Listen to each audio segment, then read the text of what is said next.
Welcome back to Squawk Box this morning. One of the biggest stories in the world of business, a U.S. District Court judge denying Visa's request to be removed from a lawsuit that also targets Pornhub and its owner, a company called MindGeek. It stems from a court case brought by a woman who was forced to watch sexually explicit videos of herself be distributed online when she was underage. The judge in the case says, quote, Visa is being kept in this case because it is alleged to have continued to recognize as a merchant an immense, well-known and highly visible business that it knew used its websites to host and monetize child porn. In a statement to CNBC, a Visa spokesperson said this pretrial ruling is disappointing and mischaracterizes Visa's role in its policies and practices. Visa will not tolerate the use of our network for illegal activity. Joining us now to talk about all of this in an exclusive interview is Bill Ackman, CEO of Pershing Square. He has taken a vocal stance against Visa and MindGeek over this lawsuit. And Laila Mickelwait, an activist and founder of the Justice Defense Fund. Thank you for joining us to talk about what is an immensely important story, both when it comes to child pornography, but also to the role that financial services companies, in this case Visa, may have played in it. Bill, I want to start with you because you've been very vocal online about this, and you've also been working behind the scenes related to it. Where does your interest in this come from, and tell us about how it began? I guess my interest comes from the fact I have 4 daughters, and I read this article that Nick Kristof had written in the Times describing how MindGeek and its companion sites, Pornhub, operates and the harm it's caused and the horror of it all. And one of the centerpieces of the article is how the business persists because it's funded, or the payments are funded through the Visa and MasterCard network. And what shocked me was, the network is, it's one of the greatest businesses in the world, owning the pipes that convey commerce and taking a little royalty on every payment that goes through. But a key part of their business is, Visa's job, if you think about it, is maintaining brand integrity. This is one of the most important brands in the world. When people put a Visa card or a MasterCard or American Express card out of their wallet, what drives them is the power and the quality of the brand. If you think about the most important risks to that brand, reputational risk, regulatory risk. But remarkably, the company, despite being entirely aware that there's child pornography on these sites, and it's littered with child pornography, they continue to provide payment services until the Kristof article, and then they shut down the sites overnight, which would have bankrupted them. And then within a matter of weeks, they reauthorized the merchants and they started accepting payments again. And the crime continues. And, there've been, there've been hearings in Canada, around the world, people doing their best to shut down these companies. And the ultimate regulator is actually Visa, right? Visa tomorrow could shut down MindGeek. We had a court decision that came down on Friday where it was very, very clear that the judge is extremely concerned with the behavior of Visa, and yet Visa continues to provide payment services to Pornhub, and advertising that takes place on Pornhub, premium services. The wheels of commerce of child trafficking are being. I'm not making up the language. Look at the judge's decision; it's really remarkable. Laila, you have been fighting this cause for a very long time. You've been in touch with Visa. You've brought your concerns to them directly. There have been emails and other documentation about this. What has been the reaction that you've gotten from Visa?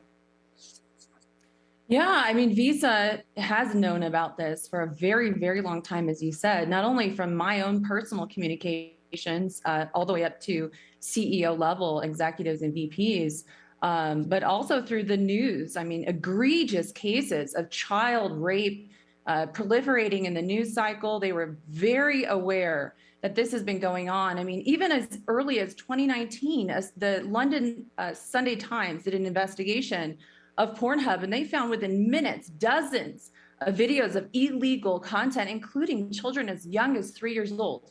When that was in the news, PayPal immediately withdrew their services from MindGeek completely. Heinz and Unilever has disengaged with them. Every legitimate corporation has stopped doing business with MindGeek, but Visa persists.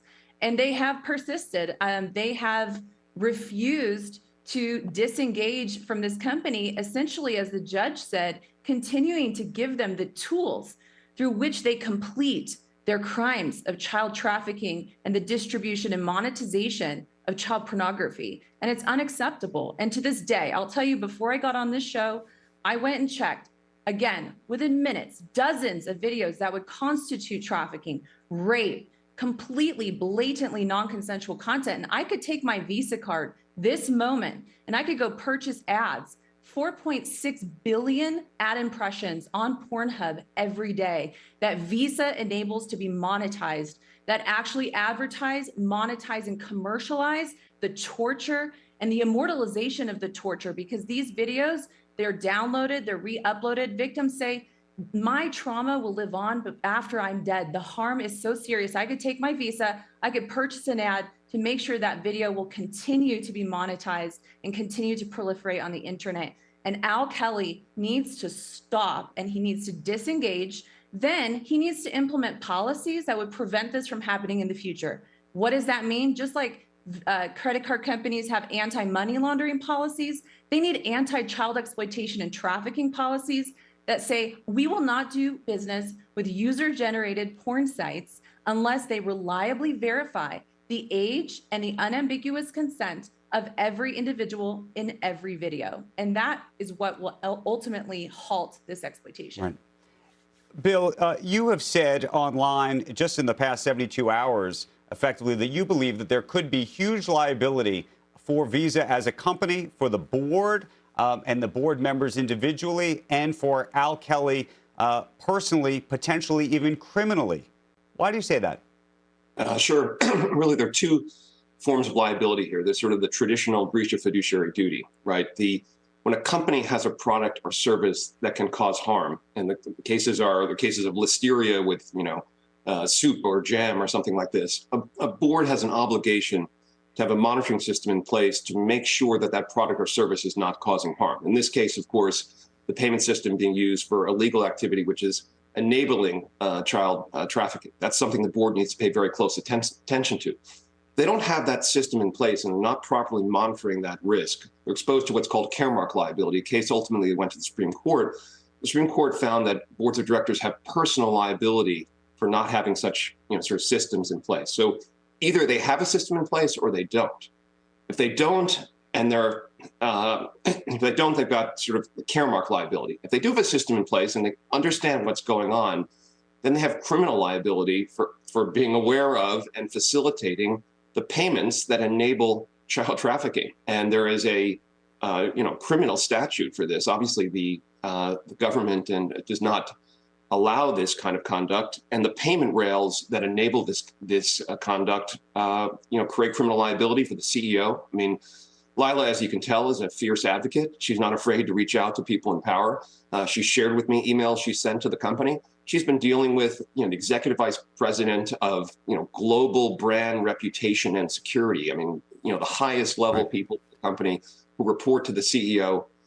And what I find particularly, I would say, abhorrent here is if you read the Visa annual report and you read the letter to shareholders, again, another example of a company, what I would call it virtue signaling, talking about how they care about communities, how they care about empowering sort of economically disadvantaged people. And maybe they say that in writing, but here's a way, if you think about the worst harm, economic, physical, mental harm you can impact upon a human being, it's having a child trafficked, and having their video of the rape appear. I mean, it's hard to even talk about. And I find it makes no sense. Any board member of this board who hasn't read that court decision. By the way, this is not, this is a judge that Joe Kernan would like. This is an extremely conservative judge.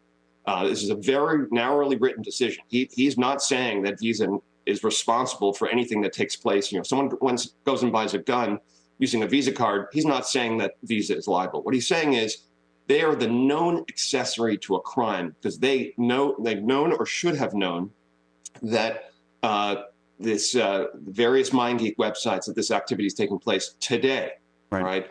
And I don't want to look myself, so Laila can do her thing, but take a look at what's going on here.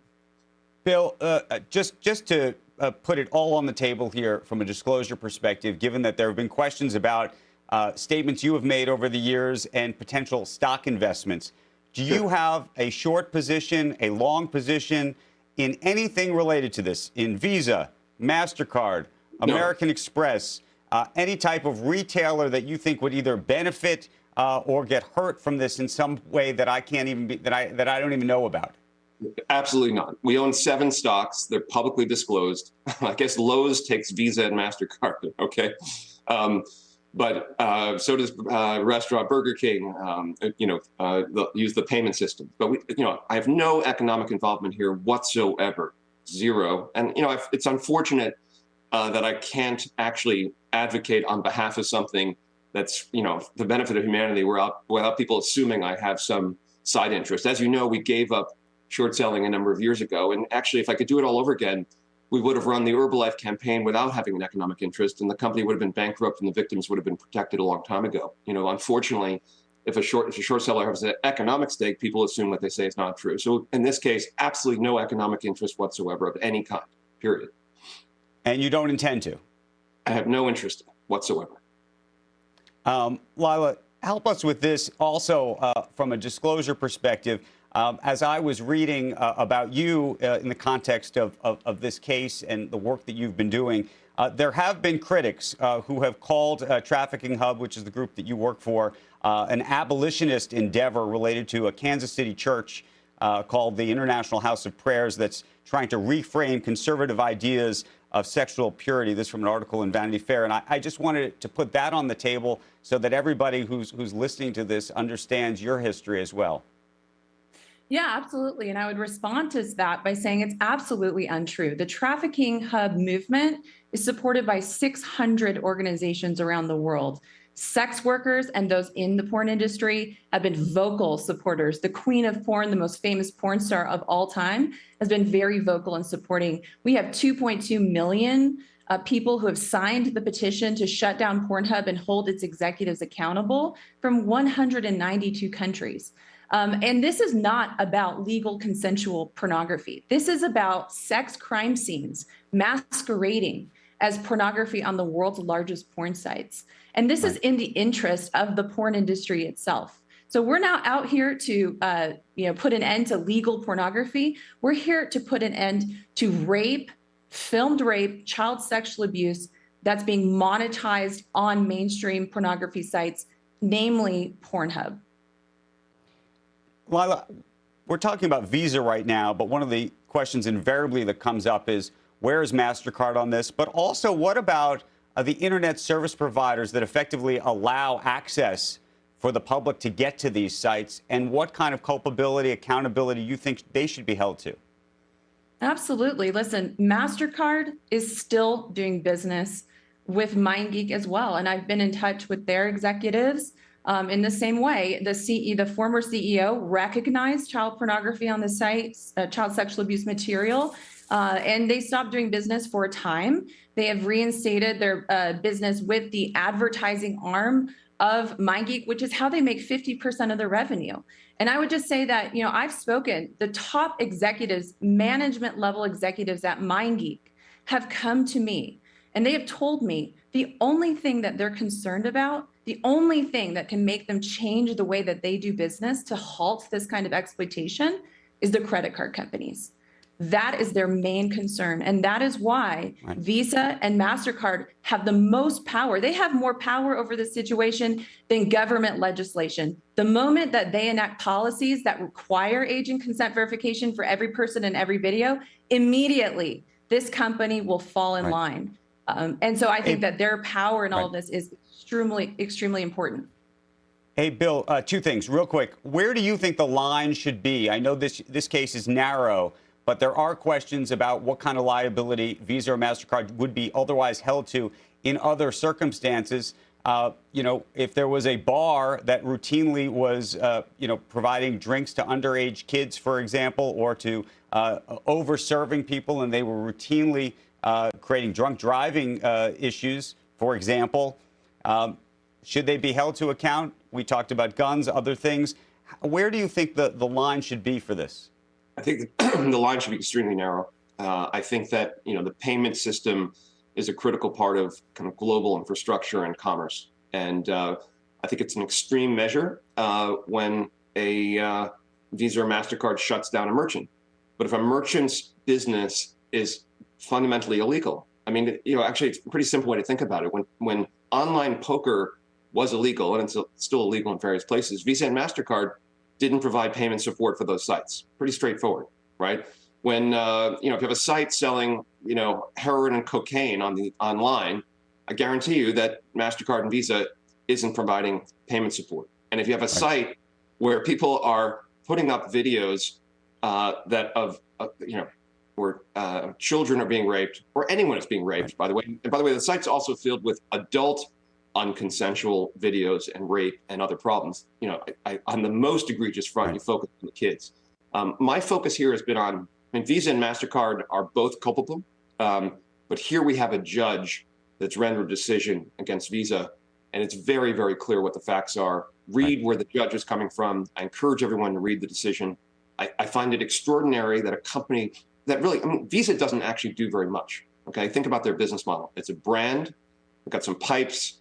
They authorize and deauthorize merchants, and then they figure out which sports teams to sponsor, whether the Olympics, and they fight with MasterCard over that. That's fundamentally their business model. And so the thing they need to focus on, what the board needs to focus on, is their reputation, right? And regulatory risk. And by the way, let's not put aside the economic loss here for a second, right? There's a case making its way through the courts now in federal court where the victim is suing.